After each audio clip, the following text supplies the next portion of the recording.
বাচ্চা হয়েছে, সিজার হয়েছে, তাকে মাতৃকালীন ছুটি দেওয়া হয়নি, বরং চাকরিটা খেয়ে দেওয়া হয়েছে।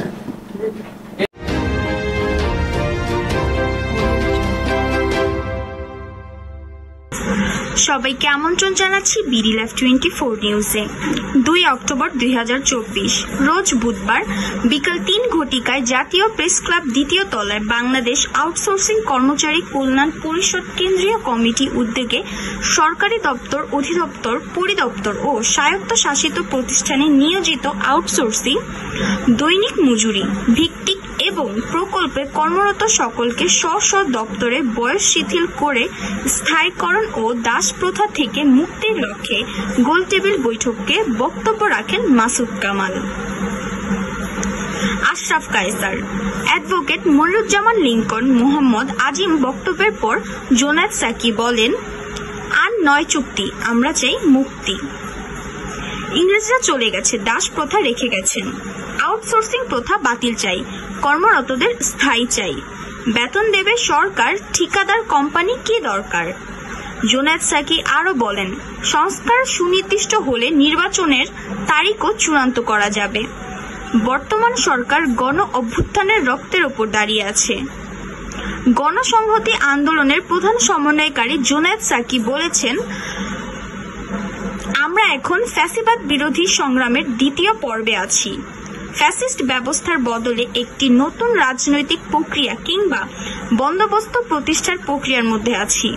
তিনি আরো বলেন, ছাত্র, শ্রমিক, জনতার জীবনের বিনিময়ে অর্জিত দ্বিতীয় স্বাধীনতার সুফল যে কোনো মূল্যে ঘরে তুলতে হবে। এর জন্য আমাদেরকে ফ্যাসিবাদ বিরোধী রাজনৈতিক ঐক্য রক্ষা করার জন্য চেষ্টা করতে হবে। একই সঙ্গে গণ অভ্যুত্থানের মধ্যে দিয়ে জনগণের মধ্যে যেই আশা আকাঙ্ক্ষা তৈরি হয়েছে, আইন ও সংবিধানের আমূল সংস্কার, দেশের শাসন ব্যবস্থার নয়া রূপান্তর ও নতুন গণতান্ত্রিক বন্দোবস্তের সেই স্বপ্ন বাস্তবায়নের লক্ষ্যে ঐক্যবদ্ধভাবে কাজ করতে হবে। বিডি লাইভ 24 নিউজের জুবাইরের ক্যামেরায় ও ফাহিমা আক্তারের তথ্যচিত্রে জোনায়েদ সাকি বলেন, সেবা দেন বড় বড় অফিসাররা, তারা তো চলতেই পারবে না যদি তাদের এই সহযোগী ব্যক্তিরা না থাকে। তো তাদেরকে যারা সেবা দিচ্ছেন, কাজ করাচ্ছেন, তাদের জীবনের দশা এইটা। এখানে একজন নারী আউটসোর্সিং কর্মচারী, তিনি বললেন তার বাচ্চা হয়েছে, সিজার হয়েছে, তাকে মাতৃকালীন ছুটি দেওয়া হয়নি, বরং চাকরিটা খেয়ে দেওয়া হয়েছে। বাংলাদেশে মানে এক দেশে দুই আইন, এটা তো গুরুতর অপরাধ। এখানে মাতৃকালীন ছুটি পাওয়া একটা অধিকার, সাংবিধানিক এবং আইনি অধিকার। একজন শ্রমিক, তারও কিন্তু মাতৃকালীন ছুটি পাওয়া অধিকার। আর আপনি এখানে একজন সিজার অপারেশন হয়েছে, সন্তান হয়েছে, তাকে তো ছুটি দিলেন না, তার চাকরি খেয়ে দিলেন। তিনি অফিসে গিয়ে দেখেন তার জায়গায় আরেকজন ওখানে বসিয়ে দেওয়া হয়েছে।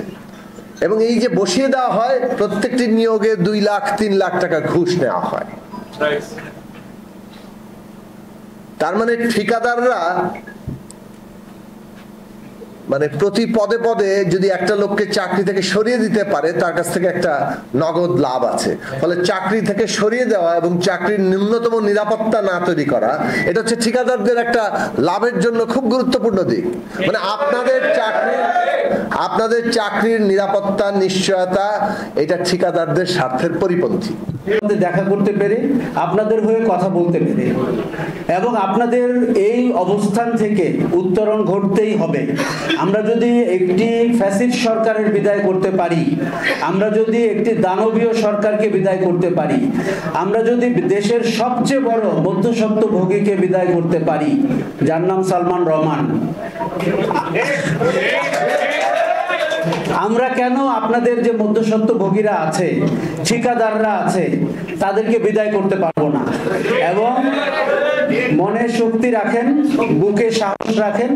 আপনার দাবি যৌক্তিক, আপনার অধিকার আদায় করার আন্দোলন যৌক্তিক, এবং আমাদের এখানে কোনো সুযোগ নাই। যে কি মানবতর জীবনযাপন, কি দুর্দশা। এবং শুনলাম, আমার কাছে আসলে বিশ্বাস করেন, আমার কাছে অবিশ্বাস্য মনে হচ্ছিল যে একটা স্বাধীন একটা সভ্য দেশে এ ধরনের একটা নিয়ম কিভাবে এতদিন ধরে চালু আছে, এটা আমি ঠিক বুঝতেই পারছিলাম না। আমরা ছোটবেলায় দেখতাম যে বাজারে না ওই যে ছাগলের ব্যাপারী থাকে, এরা ছাগলের ব্যাপারী, গরুর ব্যাপারী, মুরগির ব্যাপারী, এরা একসঙ্গে এগুলি কিনে বিয়ে বাড়িতে সাপ্লাই দেয়। এখন আমার কাছে মনে হচ্ছে এই দেশে এখন মানুষের ব্যাপারী আছে, এরা মানুষদেরকে জড়ো করে, বলে তোমার মানুষ লাগবে, আমি তোমাকে মানুষ সাপ্লাই দেবো। ওই ব্যাপারীদের কাছে কিন্তু ওই ছাগল, গরু অথবা মুরগির কোনো স্বাধীনতা নাই। কোন মুরগি কি বলতে পারবে ওই বাড়িতে আমাকে জব করতে নেওয়া যাবে না? বলতে পারবে? পারবে না। আপনারাও পারবেন না। এইটা কোনো কথা হইতে পারে কিনা, এটা আমার আসলে বুঝের মধ্যে খেলতেছিল না। আমি উপলব্ধি করতে পারছিলাম না এটা কিভাবে একটা সভ্য দেশে এই ধরনের একটা বর্বর অসভ্য নিয়ম চলতে পারে। উপদেষ্টার মৌখিক আশ্বাসের 2 মাস পূর্ণ হবে।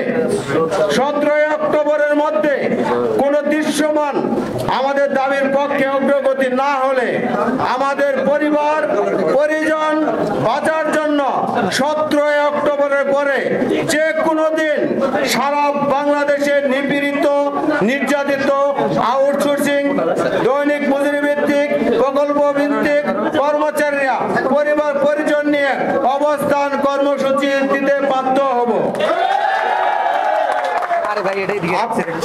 আপনাদের সকলকেই এবং আমাদের সম্মানিত অতিথিদের সকলকে ধন্যবাদ জানাই।